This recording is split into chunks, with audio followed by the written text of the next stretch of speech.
이죠. 통계청에서 2015년 우리 인구주택 총조사 표본집계 결과를 발표했습니다. 그 발표한 중에 반가운 소식이 하나 있었는데 그건 뭐냐면 불교 또 가톨릭 우리 개신교를 믿는 인구 수가 발표가 됐거든요. 그래서 2005년에 비해서 10년 지난 2015년도 우리 개신교 인구는 약 844명에서 967만 명, 그러니까 844만 명에서 967만 명이면 거의 120만 명 이상이 증가가 된 것이죠. 그 이전까지는 대한민국에서 나는 불교 신자입니다라고 말하는 사람들이 부동의 1위였는데 이제 2015년 총주택조사 결과 이것이 역전이 되었습니다. 그래서 많은 언론에서는 이거를 또 발표하기도 했죠. 근데 우리가 늘 들었던 내용 중에 하나는 각 교단들마다 우리 교회에 나오는 교인 수가 줄고 있다고 발표를 많이 했거든요. 그러면 교회마다 교인 수가 줄고 교회는 줄어드는데 이 주택조사 결과 120만 명 이상의 교인이 늘었다? 그리스도인이 늘었다? 이게 무슨 얘기일까요? 오늘 설교의 제목처럼 내 심정으로는 나는 예수를 믿지만 교회는 안 나갑니다라는 그 가나안 교인 또 가나안 교회를 얘기하는 사람들이 지금 100만 명 정도 된다고 추산하고 있습니다. 올 9월 30일부터 10월 5일까지 21세기 교회연구소 그리고 한국교회 탐구센터가 GM컴 리서치라는 곳을 통해서 만 20세 이상 되는 그리스도인을 대상으로 여론조사를 한번 해보았습니다.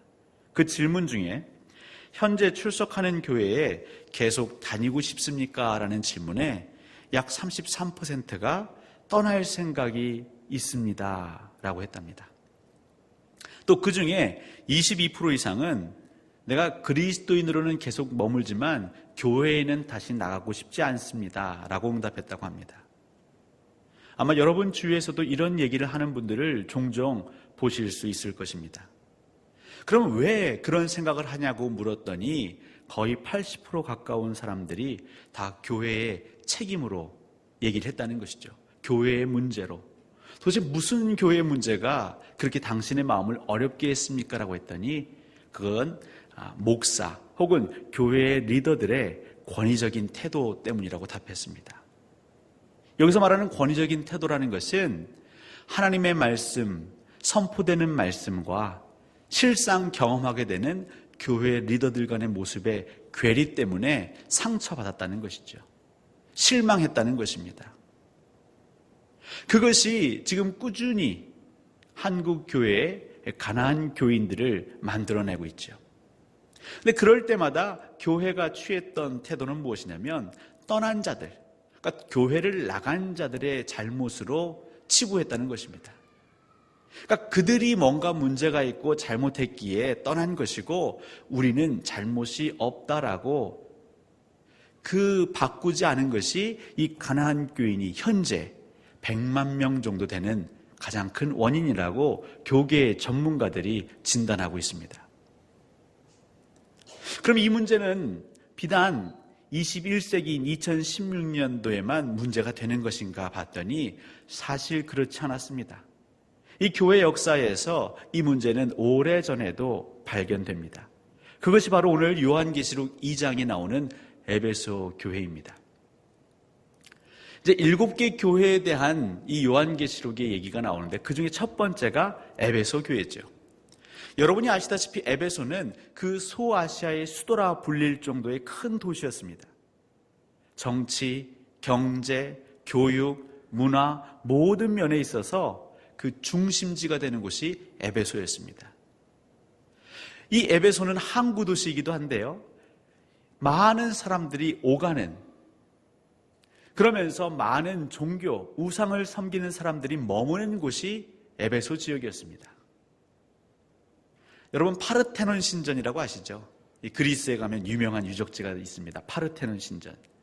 그 산 꼭대기에 있는 신전인데요. 근데 이 에베소에는요. 이 파르테논 신전의 4배 정도 되는 아데미 신전이 있을 정도였다고 합니다. 그러니까 아데미 신전이 4배 크다?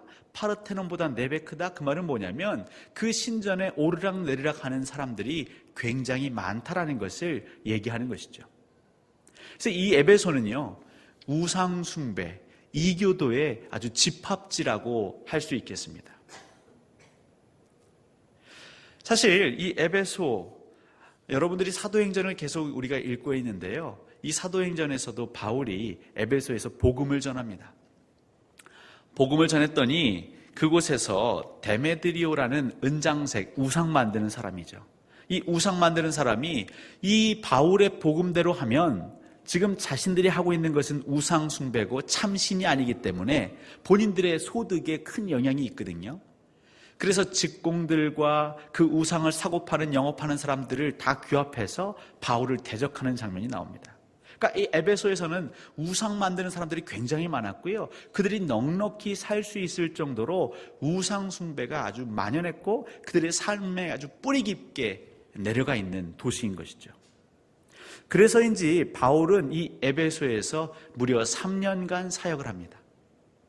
3년 동안 그곳에 머물면서 그리스도의 복음을 가르칩니다. 그렇게 세워진 곳이 에베소 교회입니다. 인구가 많습니다. 물론 우상 숭배가 만연했다고는 하지만 바울이 3년 동안 복음을 전했으니 이 에베소 교회가 얼마나 큰 교회였겠습니까? 그리고 이 에베소 지역을 떠날 때에 바울이 그 고별 설교, 유명한 고별 설교를 하지요. 사도행전 20장 후반절에 나오는 설교입니다. 그 장로들에게, 그 에베소 교인들에게 눈물을 머금고 내가 이제 다시는 이 에베소 교회에 오지 못할 것 같은데 여러분들이 이 교회를 잘 복음으로 세워주십시오라고 설교합니다. 그리고 그들이 어떻게 합니까? 부둥켜 껴안고 눈물로 환송을 하죠. 근데 바로 그때에 이 바울이 예언하는 것 중에 하나가 무엇이냐면 내가 떠난 후에는 사나운 흉악한 이리떼가 여러분들을, 주의 성도들을 잡아먹으려고 일어날 것이고 이 가운데에서도 잘못된 생각, 잘못된 어그러진 말로 우리를 미혹하는 자들이 일어날 것입니다. 그렇게 예언합니다. 근데 그것은 통찰력이 있는, 분별력이 있는 사람이라면 누구나 한 번쯤 생각할 수 있겠죠. 왜냐하면 에베소 지역이 그 정도로 우상 숭배가 만연했거든요. 호시탐탐 그 이단 사상들이 그 사람들, 특별히 교인들, 그리스도인들에게 전파되고 자꾸 접촉하게 되었거든요. 그래서 오늘 이 에베소 교회가 처음엔 칭찬을 받습니다. 하나님으로부터 칭찬받는데 무슨 칭찬을 받냐면 너의 수고와 인내를, 그 행위를 내가 기억한다라고 합니다. 이 너의 수고와 인내는 무엇입니까? 이후에 계속 나오는데 그것은 악한 자들을 용납하지 않았다. 여기서 악한 자는 거짓된 가르침, 이단 사상을 가르치는 자들을 의미합니다. 그러니까 끊임없이 에베소 교회는 무엇을 했냐면 누군가 오면 그 사람의 사상이 무엇인지, 종교관이 무엇인지 늘 검증했던 것이죠. 혹여라도 이단 사상을 갖고 있지는 않은지를 늘 물었던 것입니다. 늘 깨어 있었던 것이죠. 그래서 혹여라도 자칭 사도라고 하는 자들, 그들을 그냥 받아들인 것이 아니라 시험했다는 것이죠. 테스트했다는 것이죠. 그들이 바울에게 배웠던 그 바른 복음과 그들이 전하고 있는 그 복음을 계속 비교 분석하면서 그 악한 자칭 사도라는 자들이 발 붙이지 못하도록 그들은 끊임없이 수고하였습니다. 그러면서 인내하며 우리 주 예수 그리스도의 날이 오기를 기다렸다. 그것이 에베소 교회가 칭찬받은 내용입니다. 그런데 이 칭찬으로 끝나지 않았죠. 문제는 2절, 3절에서는 에베소 교회를 칭찬하고 있는데 바로 이어서 4절, 5절에서는 하나님께서 근데 너희들에게 책망할 것이 있다라고 얘기합니다. 그 책망할 것이 무엇입니까? 이게 굉장히 중요한 것이죠. 그 책망할 것은 너의 처음 사랑을 버렸느니라 라고 얘기하고 있습니다. 여러분, 처음 사랑을 버렸다. 첫사랑을 버렸다. 우리에게 믿음이 있고 은사가 있어도 사랑이 없으면 울리는 꽹과리와 같다라고 말하죠. 여러분, 생명을 잉태하는 것은 무엇일까요? 지식이 생명을 잉태합니까? 그렇지 않습니다. 부와 권력이 생명을 잉태합니까? 그렇지 않습니다. 생명을 잉태하고 생명을 살리고 돌보는 것은 오직 사랑입니다. 바울이 3년 동안 에베소 교회를 돌본 것은 그가 똑똑함을 자랑하려고, 아니면 그 이단 사상을 하나하나 논파하면서 격파하면서 자신의 뛰어남을 사람들에게 알리기 위해서 그곳에 머문 것이 아니죠. 첫 번째는 하나님께서 그 바울의 마음 가운데에 이 에베소, 이 지역을 사랑하는 마음을 주셨습니다. 그곳에 바른 복음을 전하는 자가 없다면 아마 그곳은 머지않아 다 그 이단 사설에 휩싸여서 하나님을 알지 못하고 우상 숭배를 하다가 오늘 나온 니골라당처럼 다 패역한 자들이 되겠지요. 하나님은 하나님의 자녀들이 하나님의 형상으로 지음받은 피조세계가 그렇게 어그러지는 것을 용납할 수 없었기 때문에 바울을 보내서 무려 3년 동안 돌보게 하셨습니다. 그렇게 하나님의 사랑으로 시작되었고 하나님의 사랑으로 잉태되었고 하나님의 사랑으로 성장된 교회가 바로 에베소 교회입니다. 그런데 문제는 그 이단 사설의 이 교회가 복음이 흔들려지고 변질되면 안 되겠기에 이 교회 지도자들이 무엇에 힘썼냐면 악한 자들, 자칭 사도라 하는 자들이 발 못 붙이도록 그들을 계속 시험하였죠. 근데 문제는 그렇게 시험하고 테스트하다 보니까 그들의 태도가, 그들의 시각이 자꾸 점검하는 쪽으로만 치우친 것입니다. 우리들의 정통교리를 세우는 엄격한 정통주의는 온전히 세워졌는데 문제는 그 엄격한 정통주의, 이단이 발 못 붙이는 그 정통주의를 수립함으로 인해서 무엇을 잃었냐면 사랑을 잃은 것이죠. 교회의 생명력, 교회가 예수 그리스도의 몸으로서 이 세상 가운데에 하나님의 나라를 확장시키는 데 있어서 가장 큰 생명력은 사랑인데 그 하나님의 사랑을 잃어버린 것입니다. 하나님께서 그 에베소 교회를 보며 그 천사들에게 너는 가서 에베소 교회에 편지를 해라. 이 글을 꼭 읽어주어라. 너희들의 수고와 인내, 그것은 참으로 기특하다 하지만 안타깝게도 그러면서 제일 중요한 사랑을 잃어버렸구나. 그리고 더 무서운 얘기를 하시죠. 너희들이 회개하지 않으면, 처음 행위를 회복하지 않으면, 여기서 처음 행위는 무엇이냐면 처음 사랑에서 기인한 행위인 것이죠. 그 처음 사랑을 회복하지 않으면 무엇 하겠다고 말씀하시냐면 그 촛대를 옮기겠다. 그 교회의 사명을 주었던 그 영광을 옮기겠다고 말씀하고 계십니다. 그럼 이게 비단 에베소 교회만의 문제인가? 에베소 교회는 수직적인 신앙은 나름 철두철미하게 지키려고 하였지만 안타까운 것은 그 공동체 안에 형제 자매 안에 그 수평적인 신앙이 균열이 생겨버린 것이죠. 무너져버린 것입니다.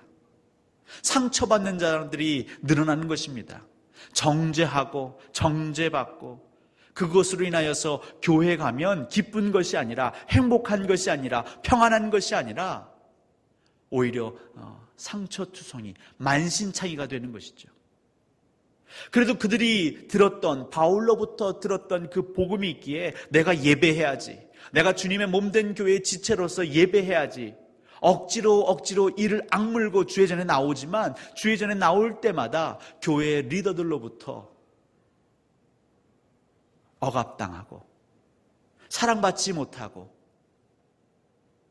내가 정말 이렇게 용납되고 수용된다는 느낌이 아니라 하나부터 10까지 감시당하고 평가된다라는 그것이 이 에베소 교회의 영적 토양을 완전히 딱딱하게 화석처럼 굳게 만든 것이지요. 농사를 짓는 분들은 땅이 굳어지면 거기에 바로 씨를 뿌리지 않습니다. 어떻게 하냐면 그 땅을 갈아엎지요. 땅이 숨을 쉴 수 있도록, 땅에 틈이 생길 수 있도록 그 땅을 기경합니다. 근데 에베소 교회는 너무 경직되어 버렸습니다. 이단 문제입니다. 나쁜 그 어그러진 말, 그건 굉장히 경계할 것이지만 그 경계하다 보니까 더 중요한 것을 놓쳐버린 것이죠. 빈대 잡으려다가 초가 삼간을 다 태운 꼴이 되어버렸습니다. 문제는 그런 교회를 향한 하나님의 평가는 너무나 단호하다라는 것이죠. 왜 우리는 예수 그리스도를 높이고 성부, 성자, 성령 삼위일체 하나님을 가르치고 수많은 제자 훈련을 하고 양육을 하는데 훌륭한 설교자가 나옵니다. 좋은 양서들, 신앙서적이 나옵니다. 훌륭한 박사들은 엄청난 교리, 신학적인 지식들을 체계화하고 있습니다.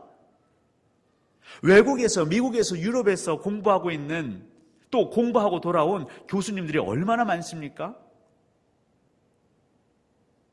그런데 문제는 가난한 교인들이 늘어나고 있습니다.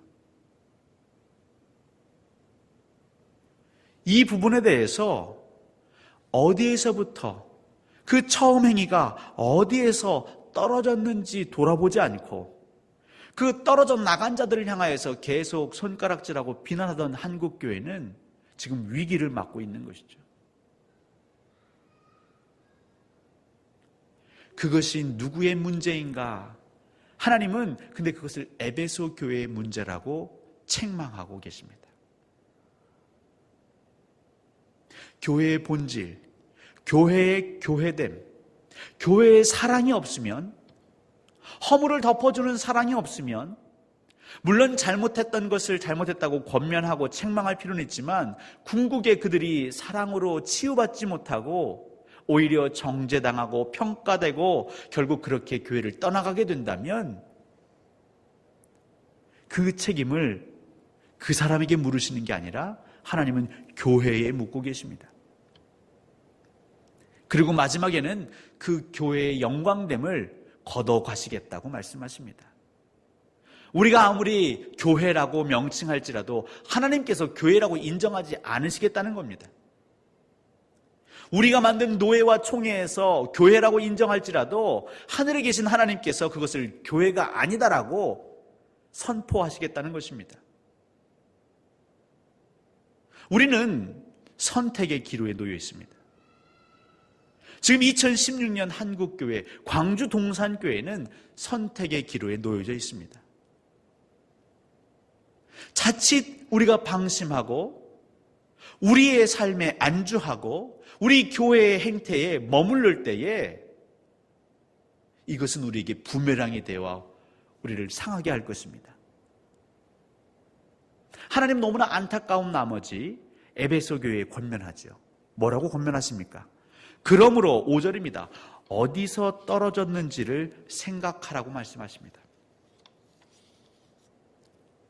어디서부터 문제가 잘못되었을까? 어느 시점부터 교회의 역사를 되짚어가는 것이죠. 한국교회 역사를 되짚어가는 것이고요. 우리 광주 동산교회의 그 역사를 되짚어가야 한다는 것입니다. 물론 우리는 미래지향적으로 삽니다. 어제보다는 오늘이, 오늘보다는 내일이 하나님께서 함께 하실 때에 분명 행복하고 평안하고 풍성할 거라는 믿음과 비전을 가지고 살아갈 것입니다. 근데 문제는 우리 안에 잘못된 것이 있다면 그 부분에 대해서는 과거를 바라보며 성찰해야 되는 것이죠. 하나님은 어디서부터 잘못되었는지 떨어져 나갔는지 그 책임을 묻고 따지라는 것이 아닙니다. 그 잘못된 그 지점에서부터 다시 회개하라고 말씀하시는 것이죠. 이전에 가족 같았던 교회, 그때를 추억할 것만이 아니라 그러면 왜 지금은 가족 같지 못한가? 예전에는 상한 마음들, 갈 곳 없어서 위로가 필요한 사람들이 교회에 와서 구역에서, 셀에서, 공동체에서 예배 가운데에 위로받았다면 근데 왜 지금은 그 모임에 가면 갈수록 상처받는가? 왜 형제자매를 미워하게 되는가? 질투하게 되는가? 시기하게 되는가? 분열하게 되는가? 다투고 싸우게 되는가? 왜 교회의 문제를 가지고 세상 법정에 가서 예수 그리스도 이름에 먹칠을 하게 되는가? 우리는 철저히 어디에서부터 그 사랑에서 떨어져 나갔는지, 하나님의 그 사랑의 법에서 우리가 떨어져 나갔는지를 생각해야 합니다. 제가 무서운 얘기를 들었습니다. 우리 신앙의 선배님들 중에 나름 훌륭하게 목회하는 분들이 그 사석에서 그 후배들에게 얘기하기를, 성도들을, 교인들을 너무 양육하지 말아라, 이렇게 얘기했다는 것이죠. 성도들이 많이 알면 목사가 피곤해진다. 종교, 교회 안에 우민화 정책을 얘기하는 것입니다. 묻지도 말고 따지지도 말라는 것이죠.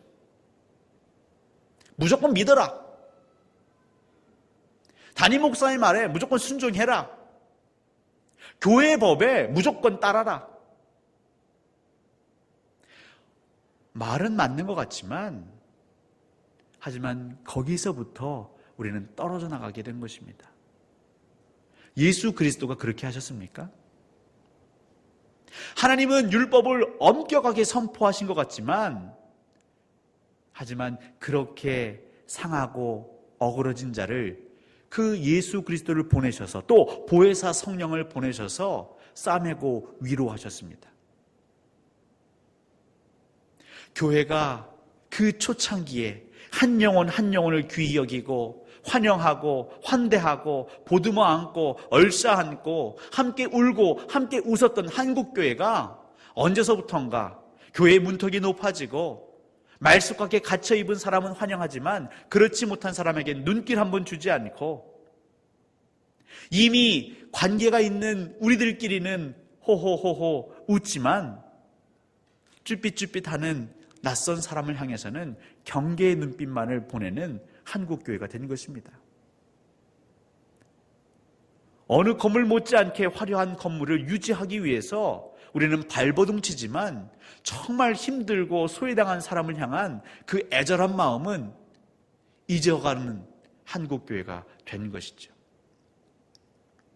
그럼 우리는 물어야 할 것입니다. 이것이 과연 한국교회만의 문제인가? 아니면 우리 광주 동산교회도 이런 여전한 아픔이 있는가?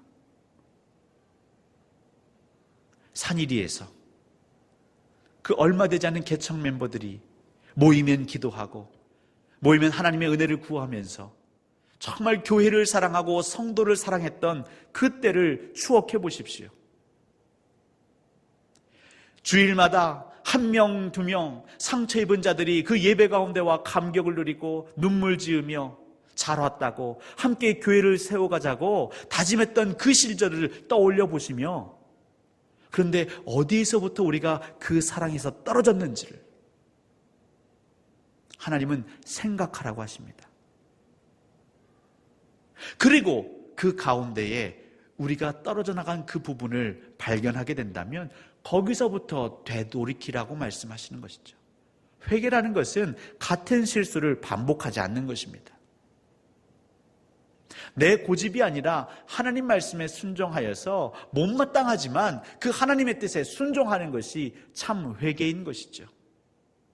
그 회개는 생각으로 멈추지 않습니다. 그 회개는 행위로 연결되는 것이죠. 이어지는 것이죠. 그렇게 처음 행위를, 처음 사랑을 회복할 때에 에베소 교회는 바울이 목회했던 그 시절처럼 다시 융성해질 것입니다. 한국교회, 그 복음이 처음 전파되었을 때에 그 안에 사랑이 있었고 희생이 있었고 섬김이 있었고 평강이 있었습니다. 그래서 그 소문이 그 우상을 섬기고 조상신을 제사했던 그 많은 무지했던 사람들의 마음, 그 강팍했던 사람들의 마음을 열었던 것이죠. 그래서 선교가 된 것이고 전도가 된 것입니다. 제사를 지내던 집안들이 하나하나 우상 숭배를 멈추고 예수 그리스도를 믿었던 것입니다. 근데 언제서부턴가 이 교회에 처음 사랑을 잃은 그 패역함이, 그 완고함이 언론을 통해서 드러나기 시작합니다. 목회자가 하나님이 아닌데, 교회의 지도자들은 자신들이 하나님이 아닌데 목이 고다지고 뻣뻣해진 나머지 사랑이 아닌 정죄하기 시작합니다. 우리의 룰을 강요하며 많은 이들에게 상처 주기 시작합니다.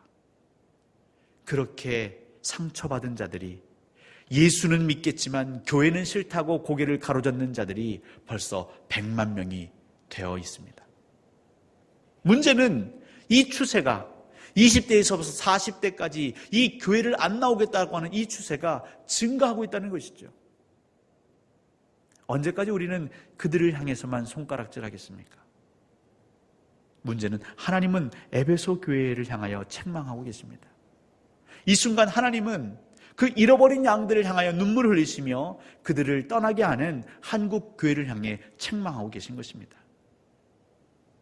한국 교회는 처음 사랑을, 처음 행위를 가져야 합니다. 이것은 기도 외에는 방법이 없습니다. 우리 인간적인 생각으로 해봤지만 답이 나오지 않았습니다. 하지만 기도하는 가운데 하나님의 마음, 하나님의 관점으로, 하나님의 그 시각으로 바라볼 때에, 생각할 때에 우리가 어디서부터 잘못됐는지 깨닫게 하실 것입니다. 그리고 동일하게 우리 역시 참회하고 애통해하며 하나님, 잘못했습니다. 우리가 언제서부턴가 교만해졌습니다. 이 풍요로움과 이 부흥과 이 성장이 나로부터 시작된 것으로 착각하였습니다. 하나님께 돌아가오니 다시금 저희들에게 가난한 마음을 주십시오. 섬김의 영을 부어주십시오. 종의 영을 부어주십시오. 더 낮아지게 해 주시옵소서. 그렇게 다시금 한 영혼에게 주목하고 한 사람을 사랑하며 그가 잘못된 생각을 갖고 있다면 더 사랑하여 그가 바른 생각을 가질 수 있도록, 바른 복음을 가질 수 있도록 찾아가고 싸매어주고 관계 맺고, 그런 교회가 될 때에 한국교회와 광주 동산교회는 다시금 일어서실 것이고, 하나님은 이 땅에 사명으로 주신 그 촛대를 옮기지 않을 것입니다.